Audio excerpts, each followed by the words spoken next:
दोस्तों राधे राधे, श्री शिवाय नमस्तुभ्यम।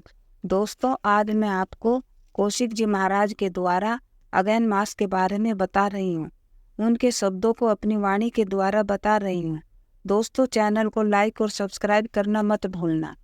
मार्गशीर्ष का महीना है। जैसे कार्तिक मास में आपने रोज पूरे महीने तुलसी चढ़ाई है, इस मार्गशीर्ष के पूरे महीने में आंवला वृक्ष की पूजा करना और भगवान को चंदन रोज चढ़ाना।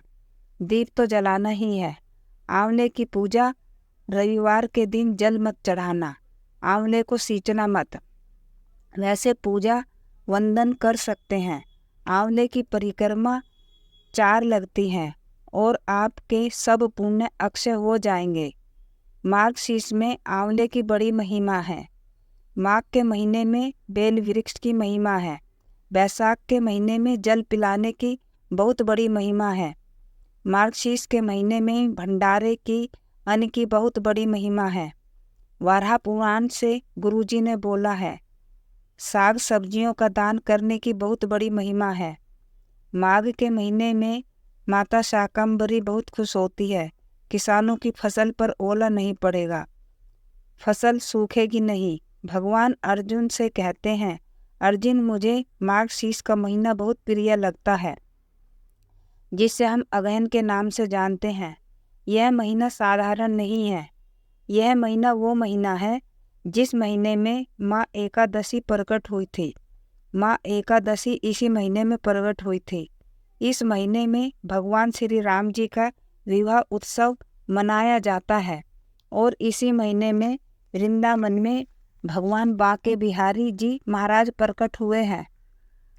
शुक्ल पक्ष की पंचमी आएगी, ब्रिज में उसे बिहार पंचमी कहते हैं, क्योंकि बिहारी जी प्रकट हुए हैं उसको। और हमारे देश में इस पंचमी को विवाह पंचमी के नाम से जाना जाता है। गोस्वामी जी ने इस महीने की बहुत बड़ाई की है, क्योंकि इस महीने में एकादशी, भगवान राम का विवाह उत्सव और बिहारी जी प्रकट हुए हैं। मार्गशीर्ष को कम मत आंकिए। अगर आपसे बन जाए तो रोज एक ब्राह्मण को भोजन कराइए। इस महीने में गरीबों को, दीन दुखियों को मंदिर जाके कुछ दे के आ जाइए।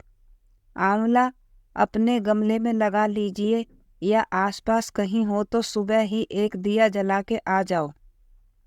4 परिक्रमा कर लो, थोड़ा सा कलावा भी बांध के आ जाइए। आंवले का बड़ा प्रभाव है। भगवान नारायण ही आंवले के रूप में प्रकट हुए हैं और गीतकार कहते हैं कि स्वयं कृष्ण ही मार्गशीर्ष के रूप में हैं। तो ऐसा समझ लो कि अपने तेज से ही कृष्ण ने मार्गशीर्ष को प्रकट किया है। और मासों में यह महीना बड़ा अद्भुत है। जैसे पिछले महीने में दीपदान की बड़ी महिमा थी, तुलसी पूजन की बड़ी महिमा थी, इस महीने में भगवान को चंदन चढ़ाने की, चंदन लगाने की या चंदन के पानी से भगवान को नहलाने की महिमा है।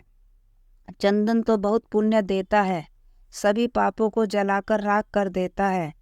अब से अगर हो जाए तो आंवले की लकड़ी पर ओम नमो भगवते वासुदेवाय इस मंत्र से आहुति डालिए।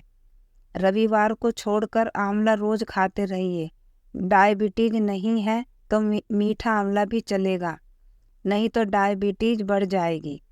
आंवला इस महीने में बहुत विशेष है। चंदन, एक कटोरी में चंदन ले लें, पानी ले लें और उसे भगवान को स्नान कराएं।